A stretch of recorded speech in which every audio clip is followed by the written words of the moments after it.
세상을 살아가는 동안에 나의 힘을 의지할 수 없으니 기도하고 낙심하지 말 것을 주께서 참 소망이 되시리라. 주의 길을 걸어가는 동안에 세상에 곧 의지할 수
또 우리 기쁨으로 같이 또 찬양 드리려고 하는데요. 찬양이 언제나 넘치면 은혜로 얼굴이 환해요. 이런 가사의 찬양인데 저희 찬양을 좋아하는 것은 가사가 좋죠. 찬양을 부를 때마다 벌써 처음부터 이 얼굴이 이렇게 환해지는 것 같은 마음이 들어서 이 찬양을 참 좋아합니다. 이 찬양 우리 같이 찬양 드리겠습니다.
이 찬양 또 율동이 있어요. 율동은 다음에 같이 율동도 하면서 기쁨으로 찬양 드리도록 하겠습니다. 우리 찬양하세 같이 찬양하겠습니다.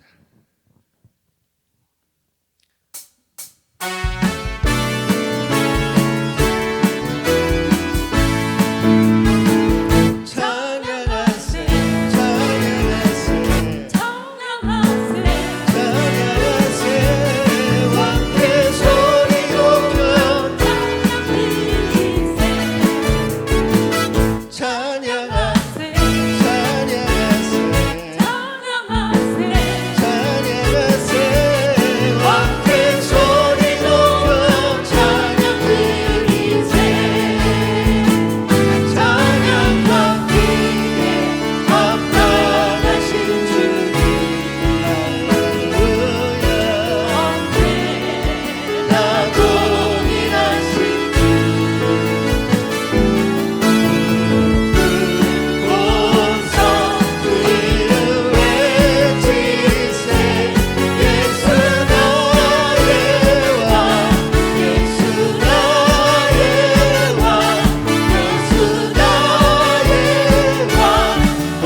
네, 우리 다니엘의 기도로 하나님께 나아가도록 하겠습니다. 네,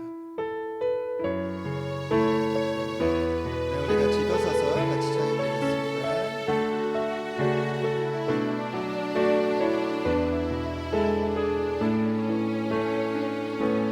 주의 보좌로 나아갑니다.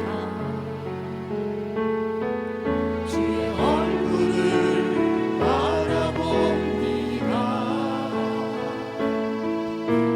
두 손을 들고 경배함으로 하나 되어 주께 나아갑니다. 주의 은혜에 목마릅니다. 주의 음성을 사모합니다.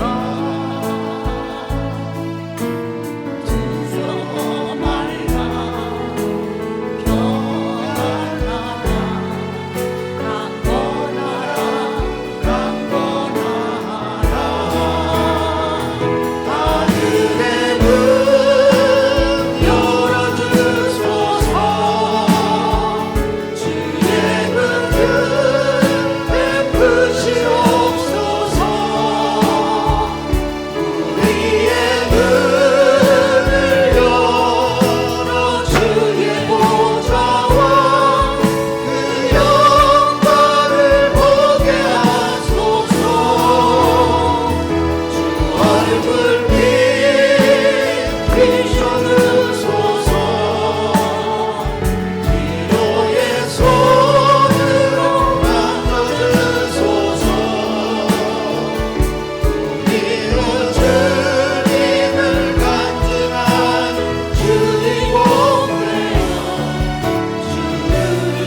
우리 이 시간 마음을 합하여 하나님께 예배드리시겠습니다.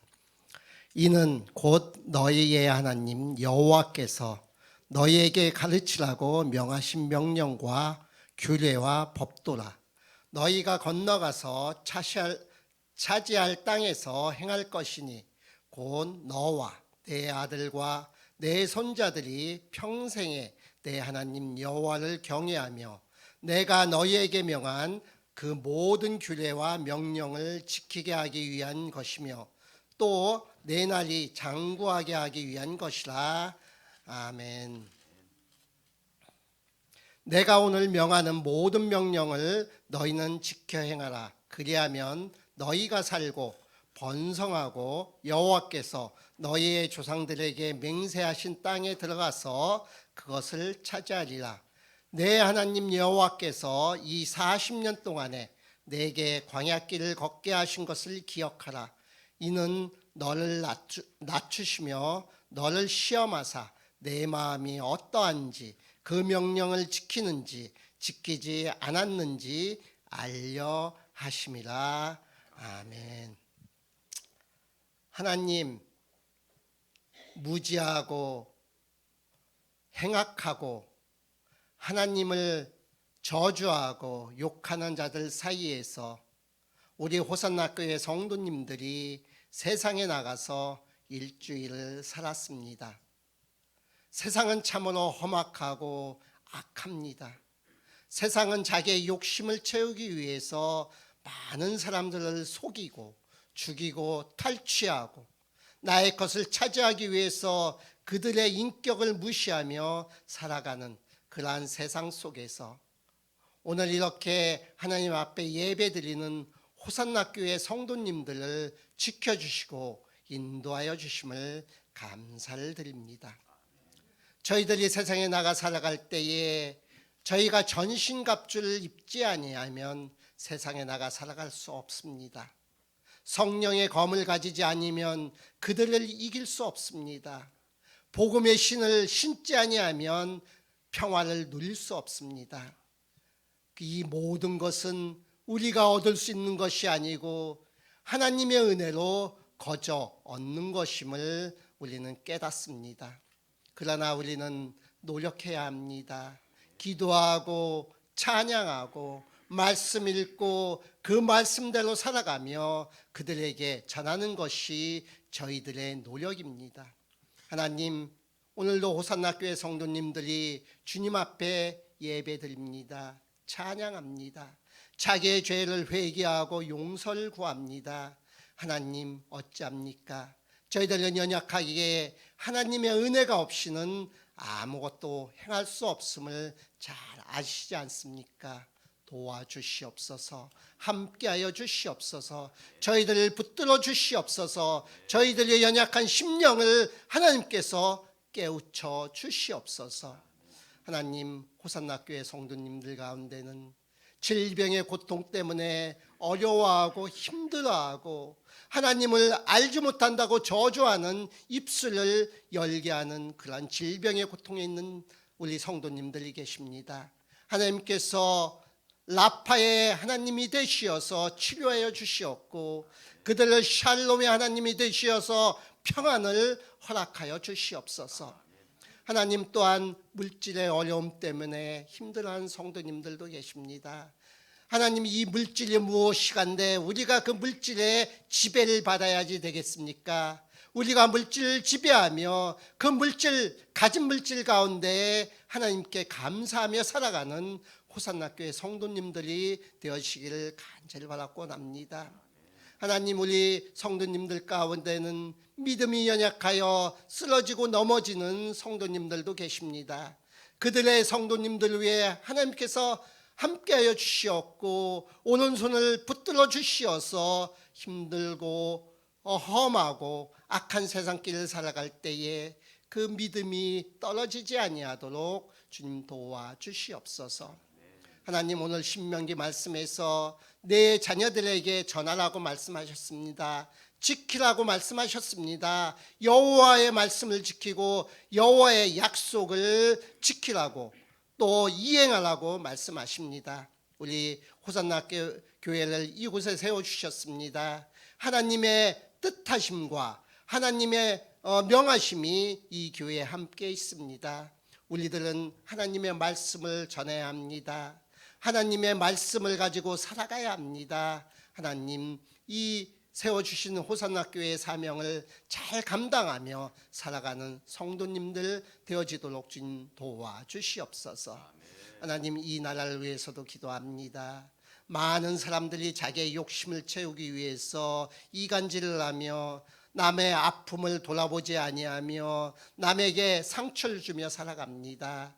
하나님 이 나라를 세워주신 위정자를 주님께서 기억하시고 그들을 주님께서 어루만져 주시사 하나님의 말씀 가운데에 하나님의 위대하심 가운데에 순종하며 살아가는 위정자들이 되어지도록 주님 도와주시옵소서. 여러 가지 경제적인 여건으로 힘들어하며 살아가는 이 나라의 국민들도 있습니다. 하나님께서 그들을 위로하여 주시옵고 함께하여 주시옵소서. 또한 이 나라에는 하나님의 말씀을 안다고 입술로 고백하는 우리 성도님들이 계십니다. 그들이 기도하며 진정으로 예수님의 삶을 살아가서 모든 사람들이 예수님의 위대하심과 위대한 사랑을 깨닫는 그러한 성도님들이 되어지도록 주님 도와 주시옵소서. 하나님, 세계는 각종 기후 변화로 인하여서 지진으로 인하여서 가뭄으로 인하여서 광풍으로 인하여서 또한 산불로 인하여서 많은 나라들이 고통을 당합니다.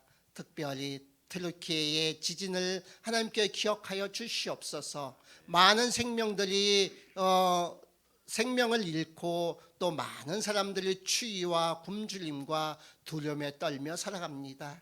그들을 하나님 위로하여 주시옵고 세계에서 돕는 손길들이 많아지게 하여 주시옵소서. 우크라이나와 러시아의 전쟁도 하나님께서 주관하여 주시어서 이제 곧 전쟁이 종식되어질 수 있도록 하나님께서 역사하여 주시옵소서. 인간들의 욕심 때문에 기후변화도 많이 일어납니다. 하나님 함께하여 주시옵고 저희들이 욕심을 버리게 하시고 불편함을 감수할 수 있도록 주님 도와주시옵소서. 하나님, 이 시간 우리 목사님을 통하여서 귀한 말씀을 들으려고 합니다. 베드로 후서 3장 18절 19절의 말씀을 가지고 17절 18절의 말씀을 가지고 믿음으로 자라가라는 그러한 제목을 가지고 목사님께서 말씀을 선포하실 터인데 강단에 서신 목사님을 성령님께서 도와주시었고 함께하여 주시어서 그 입술에서 나가는 모든 말씀이 저희 성도님들의 심령과 골수를 쪼개고 하나님 예수님의 행하심에 따라 사랑으로 나아가서 전하고 살아가는 귀한 성도님들 되어지도록 주님 도와주시옵소서. 오늘도 여러 모양으로 예배를 돕는 손길들이 있습니다. 하나님, 찬양으로 인도하시는 유영일 전도사님과 청년부를 담당하시는 한상원 전도사님과 유초동부를 담당하는 김은혜 사모님, 또한 식당 봉사로 수고하시는 이문혜 집사님, 찬양으로 수고하시는 이병훈 집사님, 또한 모든 교회 목사님을 도와서 수고하시는 서정진 장로님, 모두에게 하나님의 은혜와 사랑이 넘치는 귀한 예배의 시간이 되어지도록 도와주시옵소서. 이 모든 말씀 우리를 죄악에서 구원하시고 사랑으로 인도하여 주시며 끝까지 사랑하시는 예수님의 이름으로 기도드립니다. 아멘.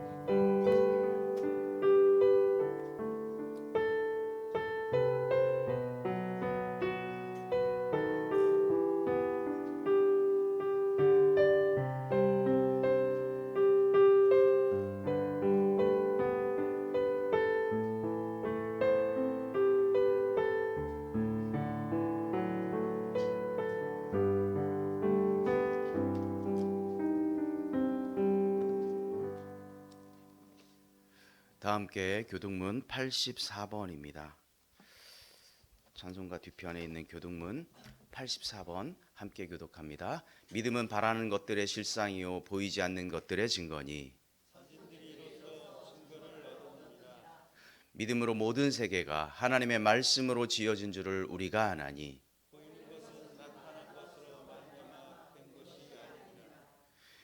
믿음으로 아벨은 가인보다 더 나은 제사를 하나님께 드림으로 의로운 자라 하시는 증거를 얻었으니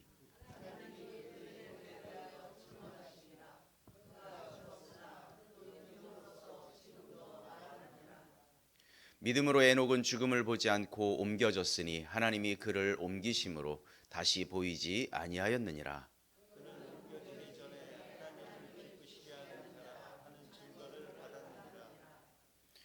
믿음이 없이는 하나님을 기쁘시게 하지 못하나니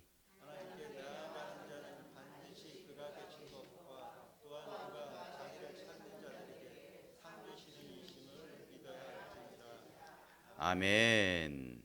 다 함께 우리 찬송 546장 하나님께 영광 돌리겠습니다.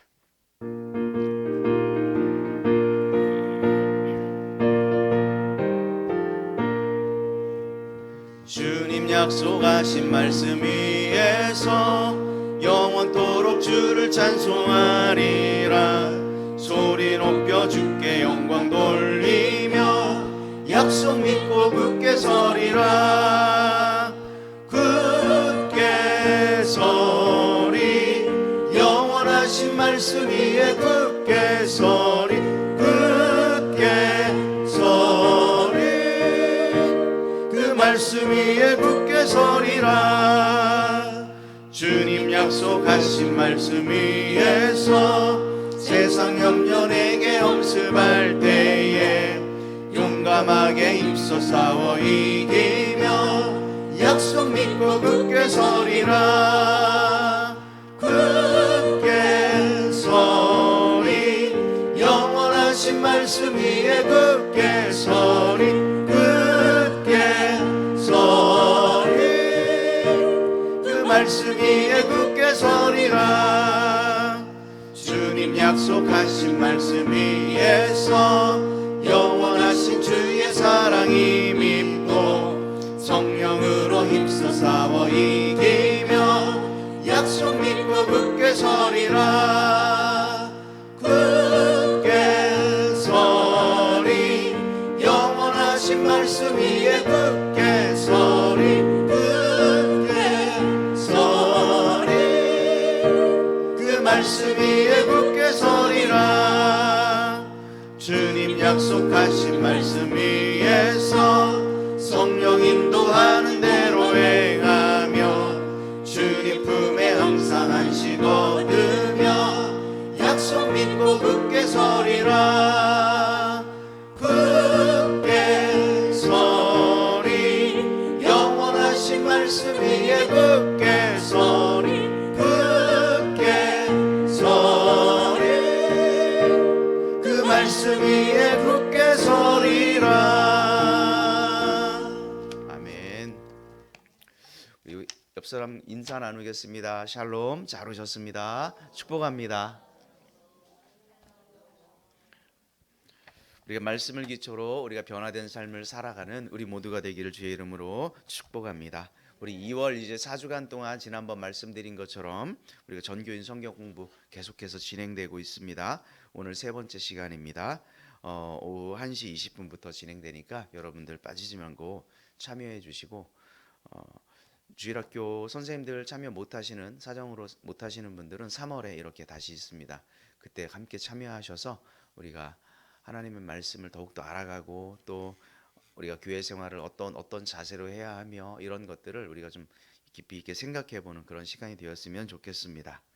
우리가 특별히 영혼을 사랑하여서 전도에 힘쓰는 그런 한 해가 되기를 주님의 이름으로 축복합니다. 다음 주 우리가 특별히 광고할 것은 재직 헌신 예배로 드립니다. 우리 모두는 사실 주님 앞에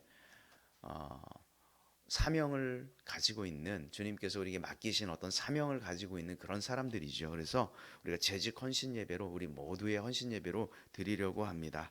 그래서 우리가 모두 기도로 준비해 주시고 특송을 준비하실 분들은 특송을 준비해 주셔도 좋고요. 그래서 다음 주 말씀은 우리 신유한 목사님께서 오셔서 말씀 전해 주시도록 하겠습니다.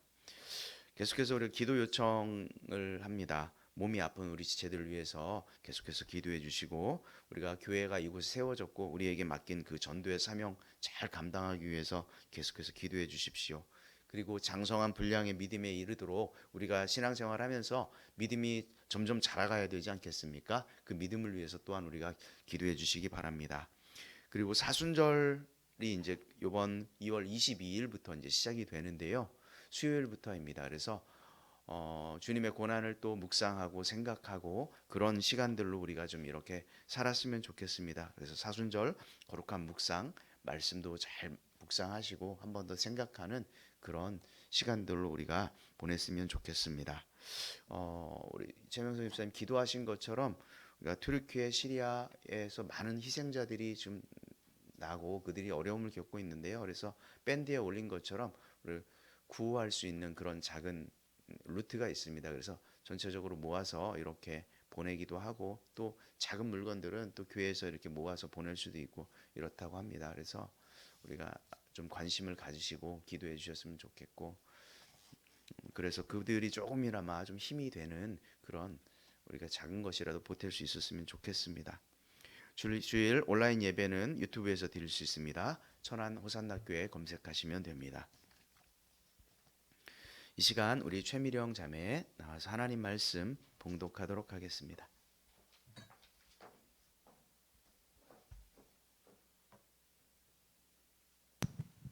오늘 하나님의 말씀은 베드로후서 3장 17절에서 18절 말씀입니다. 그러므로 사랑하는 자들아 너희가 이것을 미리 알았은즉 무법한 자들의 미혹에 이끌려 너희가 굳센 데서 떨어질까 삼가라. 오직 우리 주 곧 구주 예수 그리스도의 은혜와 그를 아는 지식에서 자라가라.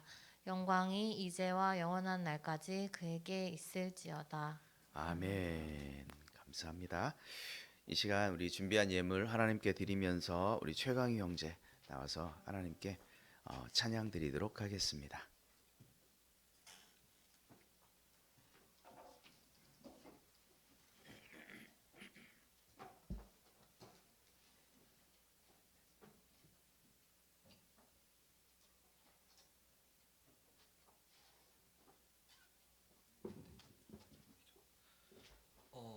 제가 오늘 드릴 찬양이 혹시 찬송가 488장 아시나요? 이 몸의 소망 무언가 우리 주 예수뿐이세. 네, 이 찬양이 현대적으로 리메이크된 찬양이 있더라고요. 그래서 그 현대적으로 리메이크된 찬양을 가사는 거의 똑같고 이렇게 세대 간의 뭐 아우름 이렇게 생각을 하면서 제가 이 찬양을 골랐어요. 그래서 이 찬양이 이제 현대 젊은 이들은 어떻게 부르기도 하고 하는지 같이 은혜로 찬양 드리면 좋겠습니다.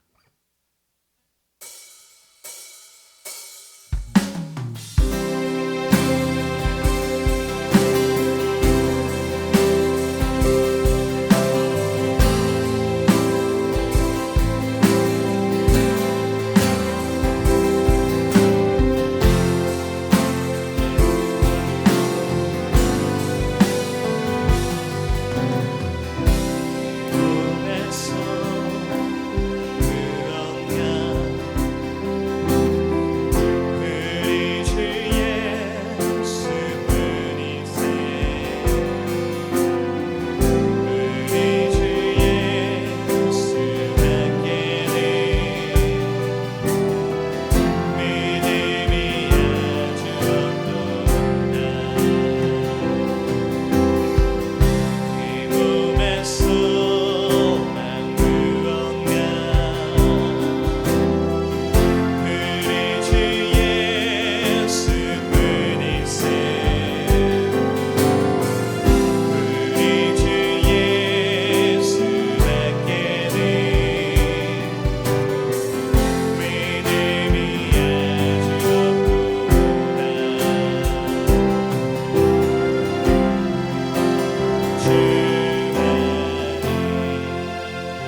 감사합니다. 이 찬송가가 이렇게 또 멋지게 또 편곡이 돼서 어른들은 그 찬송가 가사로 은혜를 받고 또 우리 젊은 세대들은 이런 새롭게 세련되게 또 편곡된 그런 리듬으로 또 은혜를 받는 그런 시간이 되었네요. 감사합니다. 이 시간 함께 기도하겠습니다.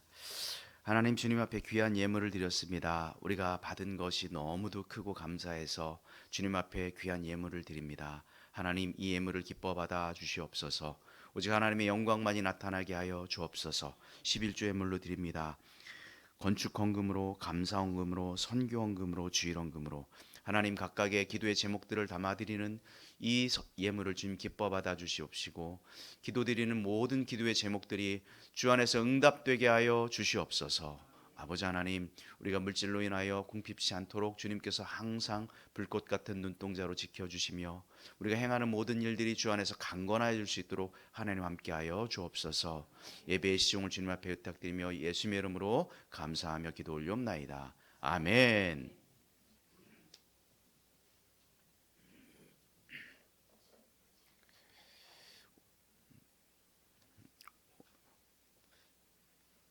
오늘 말씀은 믿음으로 자라가라, 믿음으로 자라가라입니다. 우리 한번 따라해 보겠습니다. 믿음으로 자라가라. 자기 자신에게 하겠습니다. 믿음으로 자라가자. 예, 꼭 그렇게 되셨으면 좋겠습니다. 예전에는 그런 기억이 있어요. 뭐라고 하나요? 이렇게 막 사람들을 만나거나 이러면 그 사람이 어떤 사람인지를 알기 위해서 꼭 물어보는 게 있었어요. 그게 뭐였냐면 혈액형을 보통 물어봤어요. 사실 그 별자리도 물어보고 다 어떻게 보면 뭐 그 사람을 알아보겠다라고 하는 그런 얘기지만, 재미있는 건 전문가들은 아무 근거가 없다라고 얘기하는데 계속해서 그걸 사용하더라는 거죠.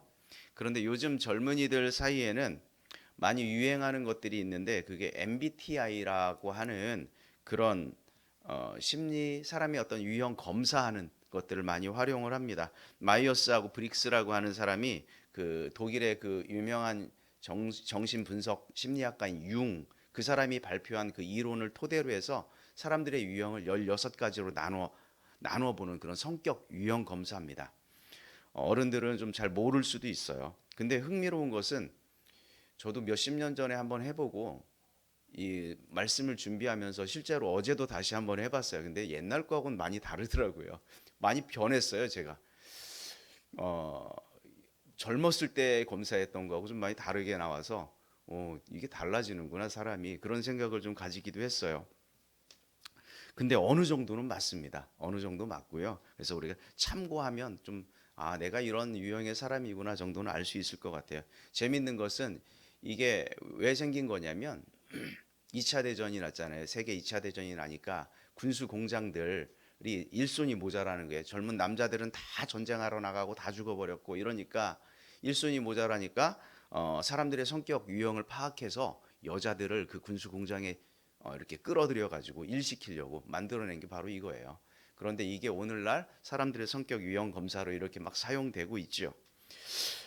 재밌는 게 하나 있는데, 어떤 사람이 그래서 예수님은 도대체 이 MBTI에서 뭘까 조사한 사람이 또 있더라고요. 찾아봤더니 예수님은 INFJ라고 합니다. INFJ는 뭐냐면 차분하고 신비한 분위기를 풍기는 성격으로 다른 사람에게 의욕을 불어넣어주는 완벽한 이상주의, 완벽주의, 뛰어난 영감과 깊은 통찰력을 가진 옹호자의 유형, 이렇게 나오더라고요. 들어보니까 딱 맞는 것 같아요. 예수님이 참 그런 성격이시죠. 자, 오늘 본문 말씀은 베드로입니다. 베드로는 과연 어떤 성격일까? 어떤 사람일까?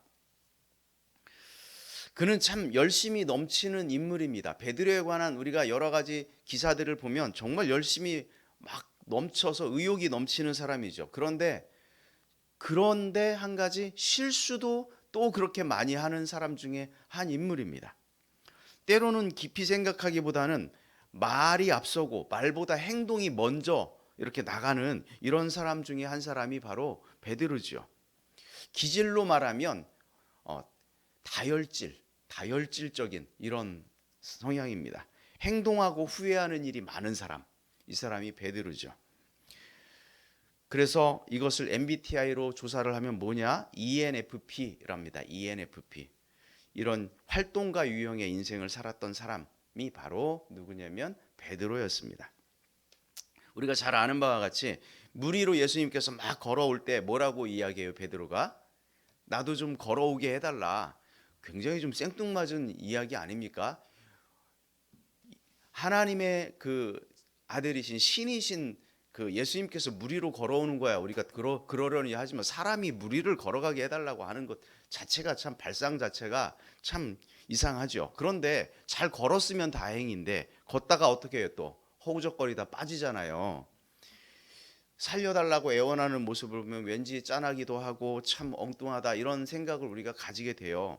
또 가이사라 빌립보에서는 주님께서 이렇게 물어요. 너희는 나를 누구라고 생각하냐? 이렇게 했더니 제자들이 아무 얘기도 안 하죠. 아무도 감히 손을 드는 사람이 없어요. 그때 누가 손 들었을까요? 베드로가 저요. 그러면서 손 들고 얘기하죠.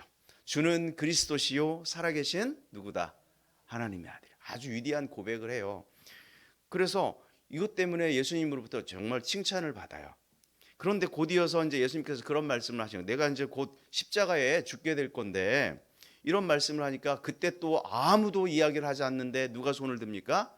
베드로가 번쩍 손을 들고 뭐라고 얘기해? 주님 절대 그러면 안 됩니다. 그랬더니 예수님이 뭐라 그래요? 사단아 내 뒤로 물러가라.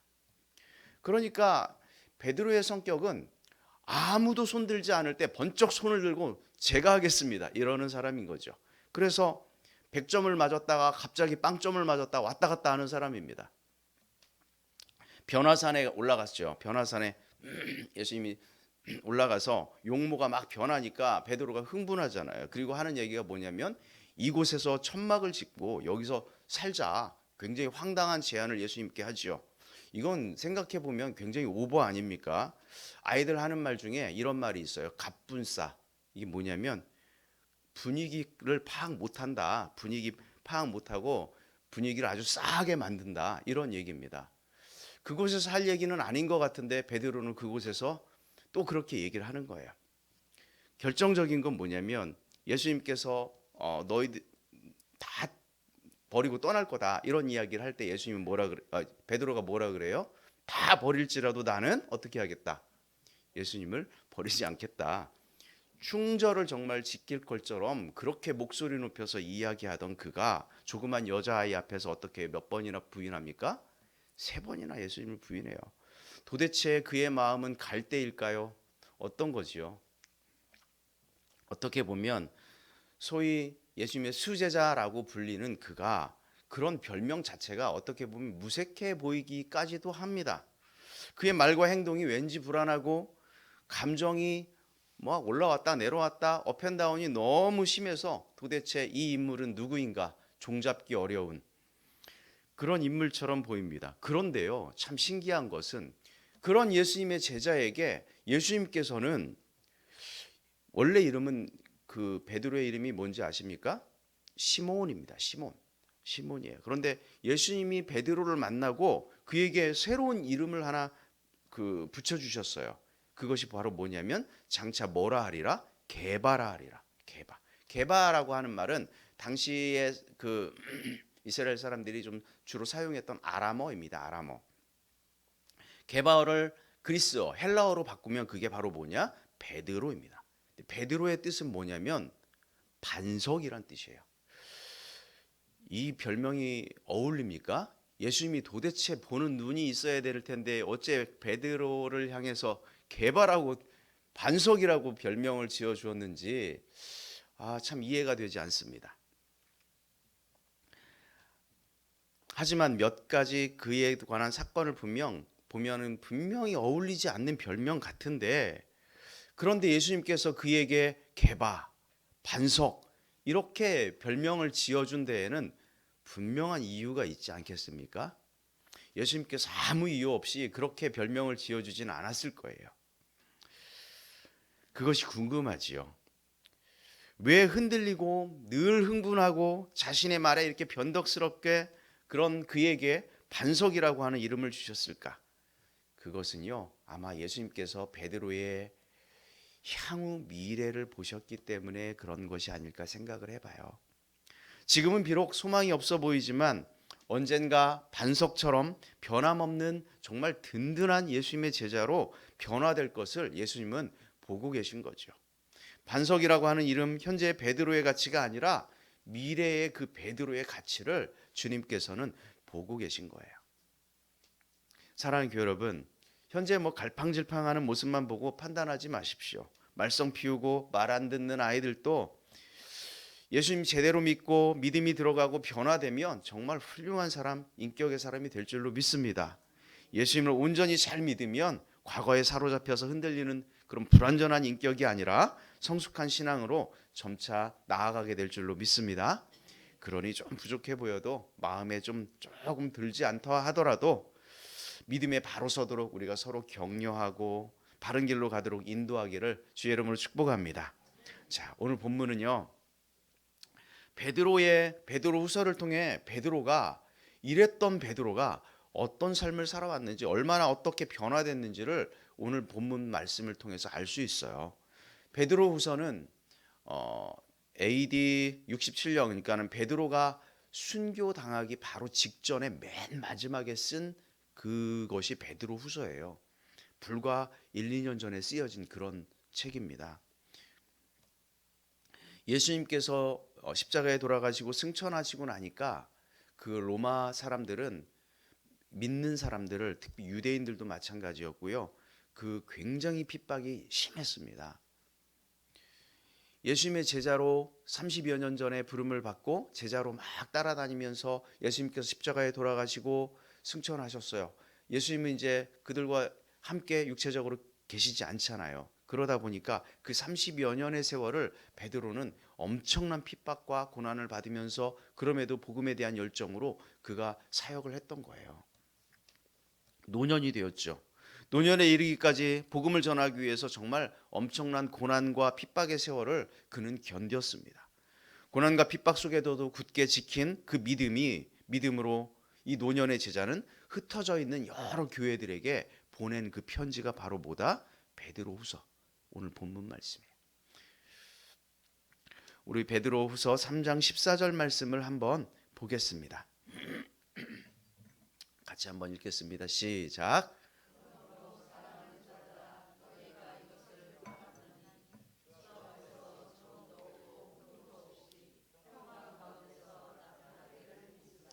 아멘. 사랑하는 자들아, 이제 노년의 베드로 사도는 이제 흩어져 있는 이 교회 성도들을 위해서 이렇게 부르죠. 사랑하는 자들아, 너희가 이것을 바라보나니 주 앞에서 점도 없고 흠도 없이 모 가운데에서 평강 가운데서 나타나기를 힘써라. 이제 수많은 어려움과 고난을 이겨낸 그 노사도로서 과거를 생각해 보니까, 자기의 젊은 시절을 생각해 보니까 실수와 허물이 정말 많았던 자신의 모습이 떠오르지 않겠습니까? 정말 주님 앞에서 점도 많고 흠도 많았던 그런 인생을 베드로가 살지 않았습니까? 그러면서 이제 마지막 노년의 삶이 되었을 때 그렇게 하는 거예요. 성도들에게 마음속에 있는, 가슴속에 담겨있는 진심 어린 충고와 격려를 보내고 있는 거예요. 점도 없고 흠도 없다는 이 삶은 외형적인 삶이 아니죠. 내적인 어떤 믿음의 모습, 이걸 말합니다. 특별히 주 앞에서라고 하는 말을 보면 언젠가 우리가 하나님 앞에 설 것인데, 그 주님 앞에서 여러분들이 믿음으로 점도 없고 흠도 없이 이렇게 살아가라, 정말 가슴 어린 그런 당부를 지금 하고 있는 거예요. 누구에게나 인생의 마지막 순간이 있습니다. 우리 모두는 하나님 앞에 서는 날이 곧 옵니다. 그렇다면 우리의 마지막 모습은 어때야 할까요? 오늘 본문에서 베드로는 성도들에게 기대하는 바가 있어요. 바로 그것이 뭐예요? 14절 말씀처럼 점도 없고 흠도 없이 평강 가운데 주님 앞에 그날을 기다리며 서라. 우리가 하나님 앞에 설 때 정말 흠도 없고 깨끗한 삶을, 거룩한 삶을 살아서 평안한 마음으로 주님을 만나기를 주의 이름으로 축복합니다. 우리의 삶을 그러나 돌아보십시오. 어떻게 보면 설교를 준비하는 내내 저도 참 많이 부끄럽고 결점과 실수와 오점이 얼마나 많았는지를 반성하게 됩니다. 우리의 믿음이 점점 자라서 정말 베드로의 이런 권면처럼 흠없고 흠없는 믿음으로 정말 점없는 그런 거룩함으로 평강 가운데 주님 앞에 나아가기를 주의 이름으로 축원합니다. 우리는 언제 주님을 만날 뵐지 아무도 알 수 없습니다. 그것이 오늘일지 내일일지 10년일지 30년일지. 그러나 분명한 것은 무엇입니까? 우리는 누구나 다 주님 앞에 설 것이다 라고 하는 사실입니다. 그러므로 주님 앞에 서기까지 우리는 늘 믿음으로 준비해야 될 줄로 믿습니다. 언제까지 우리가 그 점 많고 흠 많은 과거의 죄악된 삶에 매여 있을 것입니까?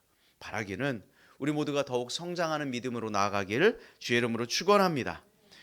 베드로는 교회 성도들에게 믿음으로 자라가라고 진심으로 권면하고 있는데, 그러면서 믿음으로 자라가기 위한 아주 구체적인 방법을 그의 말씀을 통해서 우리에게 제시하고 있습니다. 첫 번째 이것입니다.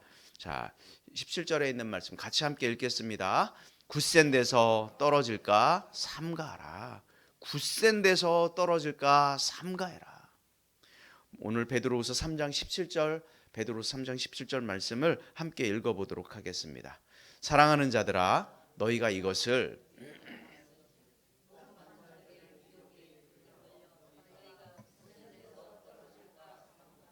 너희가 어디에서 떨어질까 삼가해라. 굳센 데서 떨어질까 삼가해라. 베드로의 권면에는 자기 자신의 어떤 이야기가 숨겨져 있죠. 사실 그는 과거에 그렇게 굳센 사람이 아니었어요. 앞서 이야기한 것처럼 그렇게 하지 못했죠. 늘 이리 갔다 저리 갔다 흔들리는 그런 모습을 보게 됩니다. 예수님으로부터 반석이라고 하는 이름을 부여받았지만 반석은커녕 늘 덜컹거리는 그런 인생, 그런 삶을 살아오지 않았습니까? 그의 믿음의 반석 가운데 그가 굳게 서지 못했던 것 같아요. 예수님의 수제자이면서도 그는 그렇게 살지 못했던 자신의 옛 모습이 떠오르니까 이제 성도들을 보면서 그렇게 살지 말고 굳센 데를 굳게 붙들고 삼가해서 잘 살아라, 이렇게 권면하는 거 아닙니까? 제발 흔들림 없는 믿음의 삶을 살아라, 그렇게 권면하고 있습니다. 사랑하는 호산나 공동체 여러분, 우리 인생이라고 하는 긴 여정을 우리는 살아가고 있지요. 그 인생의 길 위에서 그 목적지에 계신 주님을 향해 우리 모두는 한 걸음씩 나아가고 있습니다. 그런데 그 여행의 길이 늘 곧바르고 탄탄대로고 편안하지만은 않습니다. 길 위에는 늘 위험이 도사리고 있고 앞이 보이지 않을 정도의 굽은 길도 만나기도 합니다. 한 발만 헛디뎌도 곧 떨어질 것 같은 낭떠러지를 경험하기도 하죠. 또 그 길에는 잔잔한 바람과 햇빛만 있는 것이 아니라 거센 비바람과 폭풍, 거친 파도가 우리를 넘어뜨리려고 호시탐탐 노리고 있습니다. 이제 노년의 삶에 들어선 베드로 사도가 자신의 젊은 시절을 돌아보니 그랬던 거지요. 여러분, 오늘날 믿음의 길에서 탈락한 사람들을 얼마나 많이 보게 됩니까? 너무도 안타깝기 그지없습니다. 끝까지 믿음으로 완주해야 되는데 중도에 탈락한 사람들, 조금 아프다고 포기하고 조금 아프다고 넘어지고 이런 추락한 사람들이 우리 주변에 얼마나 많은지 모르게 됩니다. 영적 여정은 예수님의 말씀처럼 이렇게 넓고 평평대로가 아닙니다. 좁은 길이거든요. 좁은 길. 가다가 길을 잃을 수도 있고 조난을 당할 수도 있습니다. 믿음의 길은 결코 쉽지만은 않습니다. 그래서 우리에게 베드로 사도는 권면하죠. 어떻게 해라? 굳센 데서 떨어질까 늘 어떻게 해라? 삼가라. 주의해라. 주님 앞에 설 때까지 늘 주의를 기울이고 믿음에서 떨어지지 않도록 삼가하라. 방심하는 순간 우리가 넘어질 수 있다. 베드로 사도는 우리에게 이렇게 얘기해요. 한 20년쯤 전쯤인가요? 제가 한참 이제 장사를 하던 시절인데요. 아파트 따라다니면서 봉고차 몰고 막 자전거도 고쳐주고 자전거 팔고 이런 약간은 장돌뱅이 같은 삶을 좀 살았어요. 잠깐. 그런 것 같지 않지만 어떻게 그랬을까 싶잖아요. 나름 장사를 잘 했습니다. 그래서 굶어 죽지는 않았습니다. 근데 그날도 이제 막 일을 끝내고 봉고차를 끌고 이제 그 당시 수원에 살 때인데요. 아파트에 살 때였어요. 몸이 얼마나 피곤합니까? 그 밖에서 막 그렇게 몇 시간 동안 이렇게 하고 나면 몸이 참 지쳐요. 그래서 집에 들어올 때쯤 되면 어떤 마음이 드냐면 다 왔다. 이제 편히 쉬어야지 이런 마음이 막 들어요. 그래서 차를 몰고 들어오는데 집 앞에 이제 주차장이 바로 앞에야 아파트까지 다 들어왔어요. 근데 그곳에서 사고가 났어요. 저쪽에서 아파트에서 나오고 나는 이제 들어가고 그리고 아파트 안에서 또 부딪힌 거예요, 서로. 그 당시에는 뭐 살기가 어려워서 형편이 어려워서 그랬는지 보험도 좀 제대로 들지 않고 막 이렇게 하고 다녔던 것 같아요. 간신히 책임 보험으로 보험 처리하고 나머지 돈은 보험이 안 되니까 어떻게 했겠어요. 제가 가진 돈 다 탈탈 털어가지고 그 사람 주고 그 생돈은 다 날리고 막 이런 경험이 있어요. 왜 그랬을까요? 그거 같아요. 제가 운전 경력이 짧아서도 아니었어요. 운전 경력이 그때만 해도 몇십 년이 됐는데 왜 그랬을까?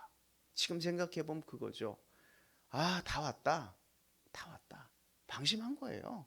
뭐 주차만 하면 끝나는데요. 뭐 다 왔다. 이거예요.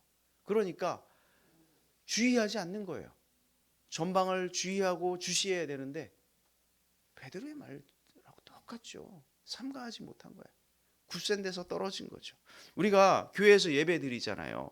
나름 기도한다고, 나름 봉사한다고, 섬긴다고, 나는 참 열심히 한다고 몇십 년을 이렇게 하는 거예요. 마음 놓고 그것이 익숙해졌다고. 그때가 바로 사고의 순간이에요. 그때가 사고의 순간. 방심하는 거예요. 나 이만하면 됐지. 이 정도 믿음이면 됐지. 스스로 자기를 막 위안하면서 방심하죠. 그러나 사탄 마귀는 어때요? 우리보다 훨씬 교활해요. 그래서 그런 틈을 노리는 거야. 내버려 두지 않죠. 방심하는 그 순간 늘 긴장하고 있으면 사탄이 들어올 이유가 없어요. 들어올 틈이 없어요. 방심하는 순간이에요. 우리 안에 죄성이 있다라고 하는 이 사실을 우리는 놓치지 않아야 됩니다. 아차하는 순간에 실족하고요. 모든 어려움을 이겨내고 정말 사울왕의 그런 목숨을 건 그런 도망자 신세를 면하고 나중에 왕이 된 사람이 누굽니까? 다윗이잖아요. 그래서 그가 얼마나 그 전쟁에 능했냐면 나가는 전쟁마다 다 승리를 하는 거예요. 그러니까 백성들이 뭐라고 했겠어요? 다윗 왕을 향해서 다 칭찬하고 칭송하고 막 그의 그 위엄과 이름 높이가 막 올라가.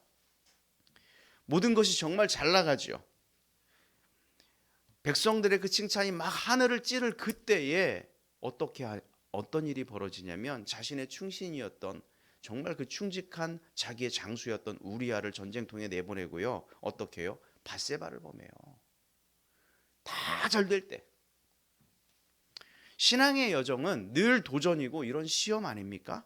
한때 잘했다가 나중에 실패한 사람들 얼마나 많이 보게 됩니까?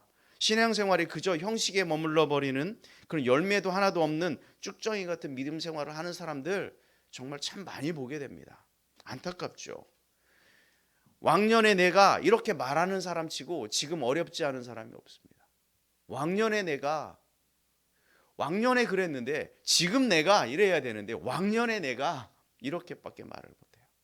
왜 그래요? 왕년의 신앙을 자랑하는 건요 아무 의미 없어요. 믿음 생활은 과거가 아니라 지금 현재 내가 어떤 상태냐, 내 믿음이 어떠냐, 이게 중요한 거예요. 주님 앞에 설 때 나의 그 믿음의 모습, 신앙의 자세, 이것이 중요합니다. 사랑하는 호산나 형제 자매 여러분, 과거에 잘하는 것 그거 참 중요하죠. 그렇지만 더 중요한 것은 지금 잘하는 거고요. 이 잘하는 것을 주님 앞에 설 때까지 끝까지 잘하는 거예요. 주님 앞에 우리의 그 들을 믿음의 성적표, 우리가 다 성적표 들고 주님 앞에 설 거거든요.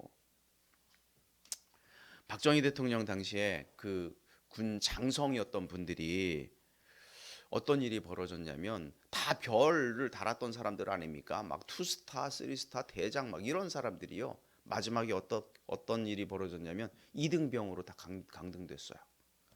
8명이나. 그 사람의 계급은 뭡니까? 장군입니까? 2등병입니까? 2등병이에요. 그리고 다 옷 벗었어요. 자, 이게 뭡니까? 그들이 마지막은 2등병으로 끝이 나버렸어요. 오늘 보면 베드로후서 3장이요. 베드로후서 맨 마지막 장이에요. 우리가 읽었던 그 본문이 베드로후서 맨 마지막 장, 맨 마지막 절이에요. 마지막이 중요하거든요. 마지막에 베드로 사도는 어떤 마음에 정말 꼭 해야 될 이야기 이걸 하지 않겠습니까? 3장이 끝인데 그것도 맨 마지막 절인데 어떤 얘기예요? 쓸데없는 얘기 합니까? 반드시 기독교인이라면 교인이라면 성도라면 꼭 지켜야 되는 거. 그 이야기 하는 거예요. 굳센 데서 떨어질까 늘 삼가하라. 정말 이 베드로의 이 권면을 우리가 가슴 깊이 새기기를 주의 이름으로 축원합니다. 그래서 우리의 믿음을 늘 지켜서 정말 끝날까지 장성한 믿음의 분량으로 나아가길 주의 이름으로 축원합니다. 자, 두 번째 베드로 사도의 그 진심 어린 권면은 무엇이었을까요? 함께 읽어보겠습니다. 자라가는 것입니다. 뭐 하는 것이다? 자라가는 거다. 18절 말씀 우리 함께 읽겠습니다. 다 같이 18절. 오직 우리 주 곧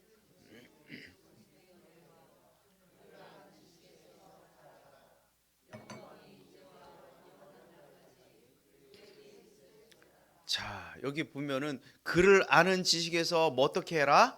자라가라. 아욱사노라고 하는 헬라어를 사용했습니다. 자라가게 하다. 수동태입니다. 그러니까는 누군가로부터 자라가게 하다 이런 뜻도 내포되어 있습니다.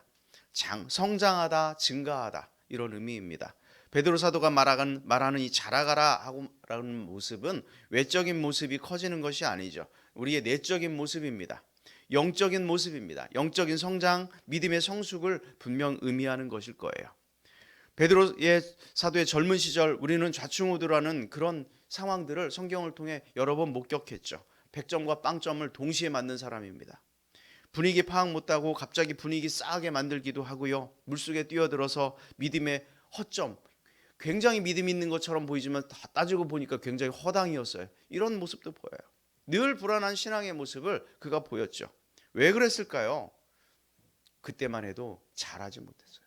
잘하지 못했어. 어린아이들 보세요. 작은 것 때문에 정말 웃었다가 조금 한 5분만 지나면 웃었다가 울었다가 막 이렇게 하죠. 어른이 돼서도 그렇게 한다고 생각해 보세요. 이거 좀 우리가 좀 돌봐줘야 되지 않습니까? 이러면 이런 거죠.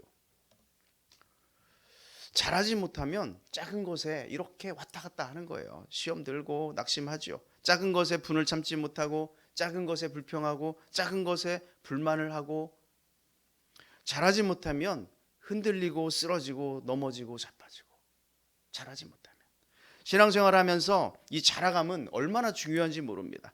영적 성장 없이 늘 어린아이와 같은 믿음에 머물러 있다면 베드로의 젊은 시절처럼 늘 좌충우돌하는 거예요. 갑자기 분위기 파악 못하는 거죠. 믿음이 있네 하는 것 같지만 늘 허당의 모습을 보이는 거죠. 자라가지 못하면. 믿음이 자라가길 주의 이름으로 축원합니다. 베드로도 그 주님의 제자로 따라다닐 때 좌충우돌을 하는 그런 상황을 겪으면서 조금씩 자라가고 있었어요. 이제 노사도가 되었어요. 30여 년의 시간이 흘렀어요. 왜 주님께서 그 만났을 때 나에게 반석, 게바라고 하는 이름을 주셨는지 이제 조금 이해가 되는 거예요. 장성한 그런 믿음이 장성한 곳까지 이르니까 아, 주님께서 이래서 이렇게 나에게 말씀하셨구나. 목숨을 내어놓더라도 믿음을 지킬 수 있는 그 믿음의 자리에 베드로가 온 거예요. 자라가라 이 말은요, 믿는 자들에게는 대명제예요. 우리는 이걸 놓쳐서는 안 됩니다. 자라남을 생각하기 전에 전제해야 되는 건 바로 뭐냐면 출생입니다. 출생. 여러분, 태어나지 않은 사람은 생명이 없는 것이 자라갈 수 있습니까? 자라가지 않아요. 여기 뭐 아무리 예쁘게 만든 컵 자라가지 않아요. 생명이 있어야 자라가죠. 여러분들은 예수 그리스도를 나의 구주와 주인으로 받아들여 새로운 생명으로 태어나셨습니까? 안 태어나셨습니까? 여러분 성령으로 거듭나셨습니까? 여러분 하나님의 자녀입니까? 네, 여러분 하나님의 나라 그 천국을 소유한 그런 생명의 사람들입니까? 여러분 아멘 하셨다면 여러분은 자라가야 되는 거예요. 왜? 내가 생명인데 자라가야죠. 만일 나의 신앙이 늘 제자리에 있다면 뭘 점검해야 될까요? 나에게 생명이 있는가? 나는 정말 태어났는가? 내가 거듭났나? 내가 중생을 경험했나? 여기부터 원인을 찾아야 되죠. 새로운 생명이 주어지는 구원의 경험을 내가 하였나? 구원의 사건이 일어나지 않으면 죄송하지만 아직 신자가 아니에요. 태어나지 않았는데 어떻게 성장을 이야기할 수 있습니까? 만일 내게 그리스도의 생명이 없다면, 아직 거듭나지 못하였다면 이제 믿음으로 예수님을 나의 구주와 주인으로 받아들여 구원을 얻고 생명을 얻고 하나님의 자녀가 되어서 자라가기를 주의 이름으로 축원합니다. 신앙생활 오래 하다 보면 타성에 젖어서 뭔가 딜레마에 빠질 때가 있어요. 왠지 내 신앙이 자라가지 않는 것 같은, 멈춰버린 것 같은 그런 느낌을 가질 때 있는 거예요. 그때가 바로 어떤 신앙의 딜레마죠. 세상과 구별됨이 아니라 어느 날 보니까 내가 세상을 닮아가고 있어요. 이때가 멈춰버린 거예요. 예전에 부활주일 때 콩 그 씨앗을 화분을 여러분들에게 한번 나눠드린 적이 있죠. 신기한 것은요, 그 아무것도 보이지 않는 그 화분에 얼마간의 시간이 지나가고 햇볕이 비춰지고 물이 부어지니까 어떻게 돼요? 그곳에서 뭐가 나요? 싹이 올라오잖아요. 나중에 줄기가 그렇게 커지고요, 그렇게 큰 열매가 맺을 줄 몰랐어요. 이런 과정에는 우리의 작은 노력이 필요해요. 햇빛이 잘 비치는 곳에 이걸 놓아줘야 되고, 환기도 좀 시켜줘야 되고, 때에 따라 적당한 물도 줘야 돼요. 우리의 작은 노력이 필요하죠. 영적 성장이 저절로 되는가? 그렇지 않습니다. 영적 성장은 저절로 이루어지는 게 아니에요. 우리가 구원을 얻는 것에는 우리의 공로나 우리의 노력이나 우리의 대가가 필요하지 않지만, 생명이 성장하기 위해서는 우리의 작은 노력이 또한 필요합니다. 가만히 있는다고 자라지 않죠. 왜 그래요? 우리가 구원을 받았는데 왜 자동으로 자라지 않습니까? 왜 그러냐면 자라는 것을 방해하는 뭔가가 있기 때문에 그래요. 그게 뭐냐면 우리 안에 아직도 남아있는 죄성이 그래요. 죄성이 우리가 자라는 것을 계속해서 막죠. 그래서 우리 안에 있는 죄성들은 우리를 언제든지 악하고 게으르게 하고 나태하게 만들어 갑니다. 성장을 위해서는 적극적으로 믿음을 위해 시간을 사용해야 하고, 하나님 나라를 위해서 우리의 물질을 사용할 수 있어야 되고, 우리가 말씀을 보고 훈련해야 합니다. 그곳에 에너지를 우리가 써야만 합니다. 그래야 우리가 점점 자라가는 거예요. 여러분, 우리 안에 있는 연약한 부분들 극복하기 위해서 영적으로 훈련하기를 주의 이름으로 축복합니다. 예전의 삶이 편하다고 예전 거 그대로 두면 그 관성의 그 틀을 벗어나지 못해요. 나는 잘하지 못하지요. 우리는 매 순간 지속적으로 밀려오는 그런 유혹들과 싸워서 정말 자라가기를 주의 이름으로 축원합니다. 농사를 지어본 분들은 잘 알죠. 저도 아파트에 살 때는 잘 몰랐어요. 사람들이 농사 지으면서 하루만 지나면 풀이 그렇게 막 자란다고, 그 이야기를 이해하지 못했어요. 그런데 여기 한 2년 살다 여름을 지내다 보니까요, 그 말이 진짜더라고요. 농사 지어본 분들 다 알죠. 밭을 하루만 관리 안 해도 어때요? 다음날 가면 도대체 이 보이지 않는 풀이 어디서 생긴 건지 일주일만 내버려 둬 보십시오. 이게 밭인지 풀밭인지 구분할 수 없어요. 맞습니다. 분간이 안 돼요. 그대로 두면 그 밭은 쓸 수 없게 되죠. 돌보지 않으면 그 밭은 밭인지 아닌지 구분도 할 수 없어요. 신앙이 마찬가지 아닙니까? 우리가 신앙생활을 여전히 하고 있지만 계속해서 어떤 게 필요해요? 돌봐야 되는 거예요. 돌봐야 돼. 훈련해야 되고요. 연단해야 합니다. 그래야 쓸만한 옥토가 되는 줄 믿습니다. 자라감에 대한 우리 영적 열망을 가지길 주의 이름으로 축원합니다. 자라가는 것에 여러분 투자하십시오. 그것에 아까워하지 마십시오. 참으로 가치 있는 일입니다. 시간을 들이고 노력하고 배우고 훈련하는 것, 이것이 얼마나 귀한지 여러분들 그것에 있는 가치를 여러분들 새롭게 발견해야 자라갈 수 있는 줄 믿습니다. 자, 자라가는 데 있어서 두 가지의 요소가 필요해요. 그 첫 번째는 이거예요. 함께 읽어보겠습니다. 오직 예수 그리스도의 은혜. 자라가는 데 있어서 반드시 필요한 두 가지 요소가 있는데, 첫 번째가 바로 뭐다? 예수 그리스도의 은혜다. 18절 말씀을 다시 한번 읽어보겠습니다. 오직 우리 주 곧 구주 예수 그리스도의 은혜와, 자 여기 보면 뭐라 그래요? 구주 예수 그리스도의 은혜와. 예수님께서 십자가에 죽으시고 예수님께서 부활하신 다음에도 베드로는요 어땠냐면 마음에 굉장히 많은 허탈감이 몰려왔던 것 같아요. 낙심했어요. 부활의 주님을 봤지만 더 이상 그 부활의 주님을 따를 만한 용기가 베드로 마음속에 없는 거예요. 깊은 침체에 빠지게 됩니다. 너무도 비참하게 무너져 내리죠. 요한복음 21장 3절 말씀을 한번 보겠습니다. 요한복음 21장 3절. 시몬 베드로가 나는 물고기 잡으러 가노라 하니 그들이 우리도 함께 가겠다 하고 나가서 배에 올랐으나 그날 밤에 아무것도 잡지 못하였다. 자, 이 사건이 언제냐면 예수님께서 십자가에 돌아가시고 지난 얼마 후의 사건이에요. 얼마 후에. 그리고 예수님께서 십자가에 돌아가시니까 그 예수님을 따랐던 제자들이 이제 뭐 한다고요? 물고기나 잡으러 가야겠다. 예전의 삶으로 돌아가야겠다. 그런데 설상가상 그날 물고기를 잡으러 갔는데 물고기를 잡았어요? 못 잡았어요? 한 마리도 못 잡는 거예요. 왠지 3년 전에 있었던 사건과 동일하지 않습니까? 예수님을 처음 만났을 때 그 사건과 동일해요. 그때로 돌아가 버렸어요. 실패한 베드로의 모습을 성경은 우리에게 보여주고 있죠. 3년 동안 따라다녔던 그 열심은 어디에 가고 물고기 잡겠다. 근데 한 마리도 못 잡았다. 마치 그의 인생이 그의 믿음이 다 끝난 것처럼 이제 막 내리는 것처럼 이렇게 성경은 기록하고 있습니다. 그런데요, 이렇게 낙심한 인생조차 포기하지 않으시는 그 하나님, 그 주님을 우리는 성경에서 또 발견하게 돼요. 주님의 은혜라고 하는 이런 강력한 무기를 가지고 주님께서 그들에게 다시 나타나셨어요. 믿음의 임하기 시작된 거예요. 주님께서 디베라 바닷가에서 낙심하고 지쳐있는 그 제자들, 그 베드로를 찾아오시죠. 그리고요, 물고기를 들 수 없을 만큼 다시 물고기를 잡게 해요. 그리고 나서 뭐라 그래요? 숯불에 생선도 떡도 다시 주님과의 교제가 시작됩니다. 낙심하고 지친 그를 다시 회복시켜주는 그 주님을 만나죠. 성장하기 위해서 반드시 필요한 게 바로 뭡니까?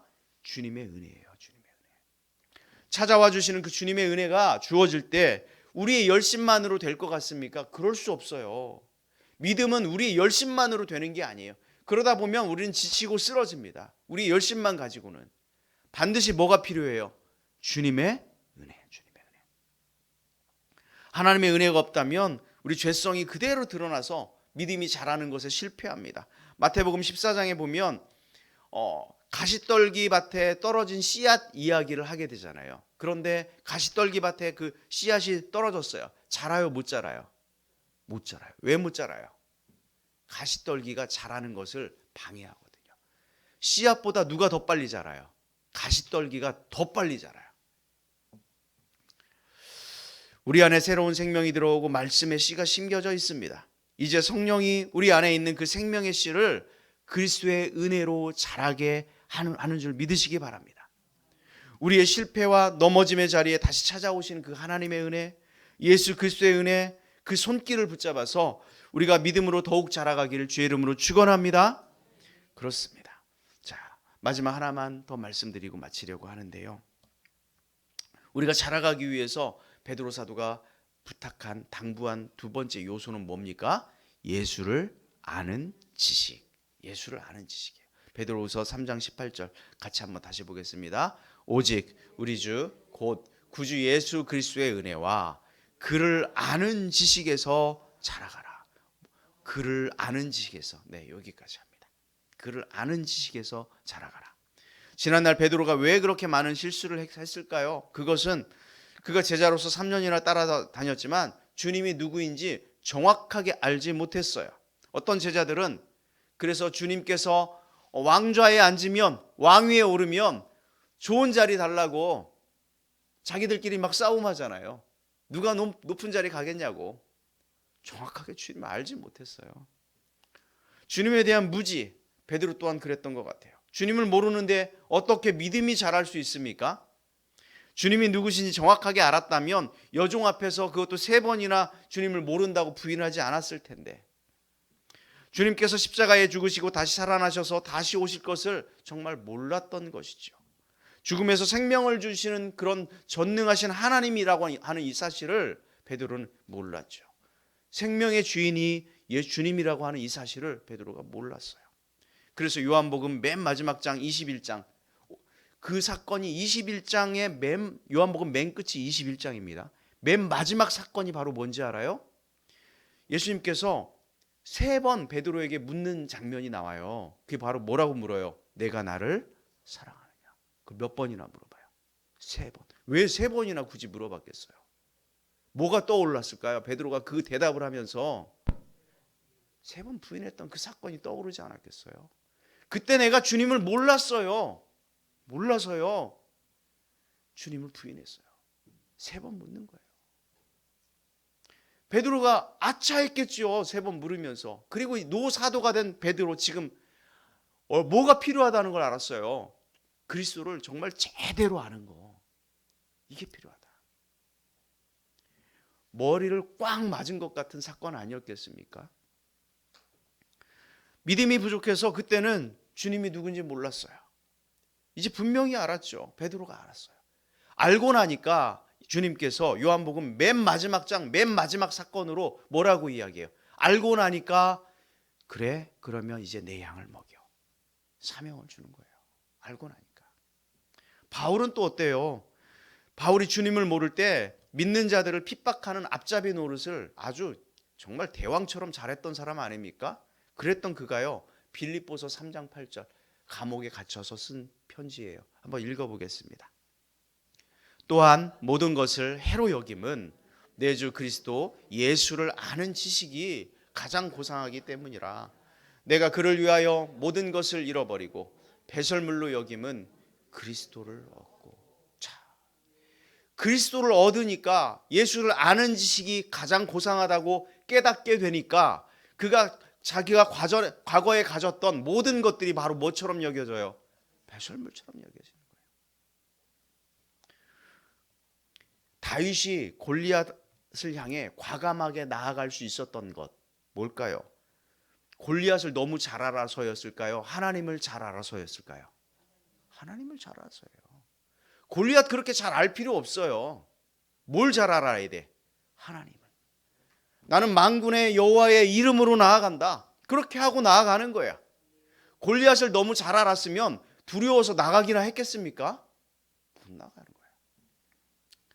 다니엘이 사자굴 앞에서 그렇게 담대할 수 있었던 것. 사자가 무서웠다면 그는 결코 그렇게 하지 못했을 거예요. 그러나 다니엘은 누구를 잘 알았어요? 하나님, 나와 함께 하시는 그 하나님 잘 알았어요. 나아가죠. 사랑하는 교회 여러분, 우리가 믿음이 자라가기 위해서 반드시 예수 그리스도를 아는 지식에 자라가길 주의 이름으로 축원합니다. 이것은 단순한 지식을 말하는 게 아니에요. 체험이 필요한 거예요. 경험이 필요하죠. 믿음을 깊은 대로 교제로 예수님과 더 깊은 교제로 그리스도를 경험하기를 주의 이름으로 축원합니다. 형식적인 예배, 감격 없는 믿음, 간절함이 없는 기도, 기쁨이 없는 찬양, 이것으로는 결코 주님을 알아갈 수 없습니다. 주님을 만나지도 못하고 기쁘시게 할 수도 없습니다. 우리가 마음을 다해 드리는 예배, 정말 벅찬 그 믿음의 감격, 눈물이 있는 그런 간절한 기도, 기쁨과 환희와 열정이 있는 그 찬양, 이 찬양으로 주님을 경험하게 되는 줄로 믿습니다. 이것이 주님을 알아가는 거예요. 그리고 삶의 모든 영역에서 내가 말씀대로 정말 말씀대로 살아내려고 하는 그 순종, 이게 주님을 알아가는 지식 아닙니까? 여러분, 이런 지식이 있어야 믿음이 자라가죠. 여러분, 우리 모두가 이런 그리스도를 아는 지식에 더욱 충만하여지길 주의 이름으로 축원합니다.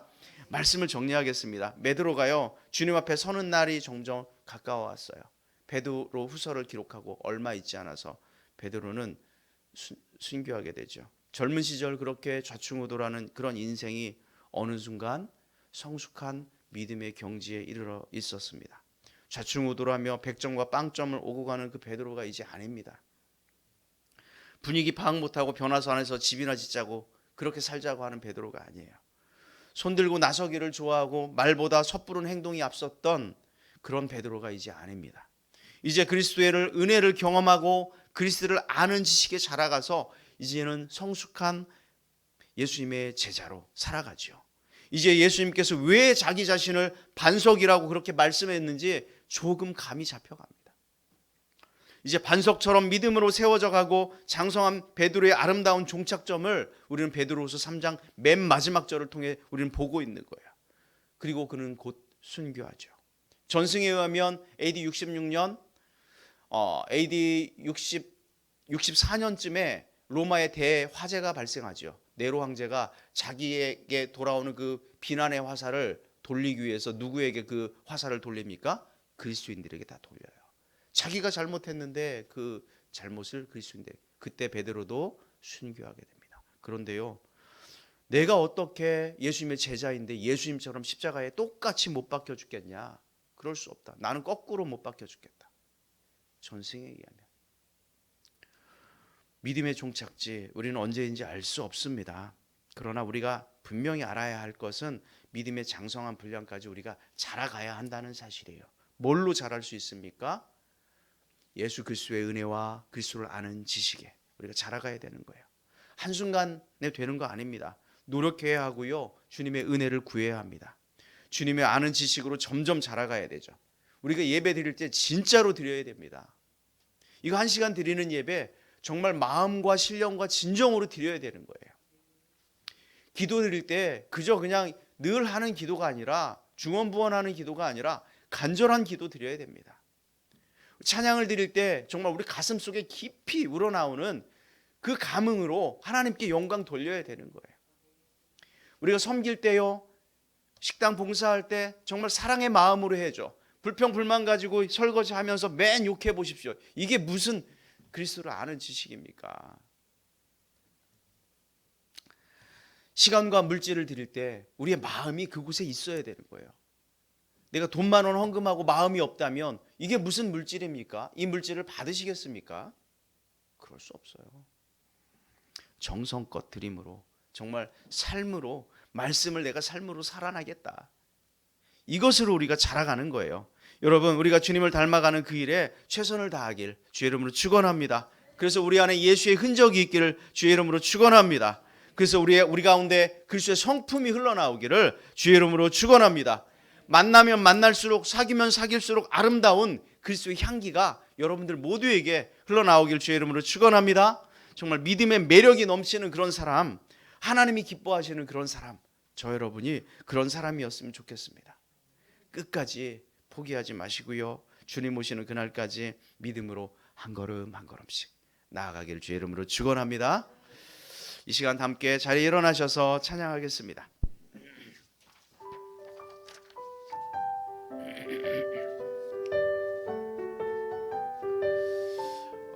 우리 다 함께 이제 박수 치면서 우리 정말 주님 앞에 이런 고백으로 찬양하도록 하겠습니다. 이 눈에 아무 증거, 이 눈에 아무 증거 아니 배어도 믿음만을 가지고서 늘 걸으며, 이 귀에 아무 소리 아니 들려도 하나님의 약속 위에서 한 번 더, 이 눈에 아무 증거, 이 눈에 아무 증거 아니 배어도 믿음만을 가지고서 늘 걸으며, 이 귀에 아무 소리 아니 들려 하나님의 약속 위에, 하나님의 약속 위에서 아멘. 걸어가세 믿음 위에 서서, 나가세 걸어가세 믿음 위에 서서, 눈과 귀에 아무 증거 없어. 이 눈이 보기에는 어떠하든지 이미 얻은 증거대로 늘 믿으며, 이 맘에 의심 없이 살아갈 때 우리 소원 주 안에서 이루리. 아멘. 걸어가세 믿음 위에 서서, 나가세 의심 버리고, 걸어가세 믿음 위에 서서, 눈과 귀에 아무 소리 없어도 주님의 거룩함을 두고 맹세한 주 하나님 아버지는 참 이쁘다. 그 귀한 모든 약속 믿는 자에게 능치 못할 무슨 일이 있을. 아멘. 걸어가세 믿음 위에 서서, 나가세 일심 버리고, 걸어가세 믿음 위에 서서, 눈과 귀에 걸어가세 믿음 위에 서서, 걸어가세 믿음 위에 서서, 나가세 일심 버리고, 걸어가세 믿음 위에 서서 눈과 귀에 아무 증거 걸어가세 믿음 위에 서서 나가세 의심 버리고 걸어가세 믿음 위에 서서 눈과 귀에 아무 증거 없어도 믿음이 없이는 기쁘시게 못하나니 모든 수고도 다 헛될 뿐이라 믿음이 없어서 무너진 삶의 모든 자리에 다시 주님을 기다리는 믿음이 없이는 기브리서 말씀이 됩니다. 하나님을 기쁘시게 못합니다. 모든 수고도 다 헛될 뿐이라 믿음이 없어서 무너진 삶의 모든 자리에 다시 주님을 기다리는 믿음이 없이는 하나님을 기쁘시게 못하나니 시간 함께 기도하겠습니다. 하나님, 우리가 옛 죄의 속성을 그 습관을 벗어버리고 믿음으로 나아가게 해달라고, 우리가 믿음으로 하나님을 기쁘시게 한다고, 우리의 믿음이 자라가게 해달라고, 예수 그리스도의 은혜로 예수 그리스도를 아는 그 지식으로 우리의 믿음이 자라가게 해달라고 시간 함께 고백하며 기도하며 나아갑니다. 함께 기도합니다. 오 아버지 하나님, 이 시간 우리와 함께하여 주옵소서. 아버지 하나님이여, 우리가 믿음이 없이 하나님을 기쁘시게 할 수 없습니다. 믿음으로 나아가는 우리의 삶이 되게 하여 주옵소서. 믿음에 위에 서서 우리가 기쁨으로 의심을 버리며 믿음의 반석 가운데 서가게 하여 주옵소서. 예수 그리스도의 은혜로 말미암아 자라가는 믿음 되게 하여 주옵소서. 장성한 믿음의 분량으로 나아갈 수 있는 우리의 삶이 되게 하여 주시옵소서. 아버지 하나님, 믿음 가운데 우리가 서가게 하여 주옵소서. 하나님을 기쁘시게 하는 믿음 되게 하여 주옵소서. 예수 그리스도를 경험하는 믿음 되게 하여 주옵소서. 우리가 자라가는 우리의 삶이 되시고 하나님 아버지 붙들어주시고 도와주시옵소서. 그리하여서 주님 보시기에 참으로 아름답다 칭찬을 받는 아버지 하나님, 우리 모든 성도들 되시고 하나님 함께하여 주시옵소서.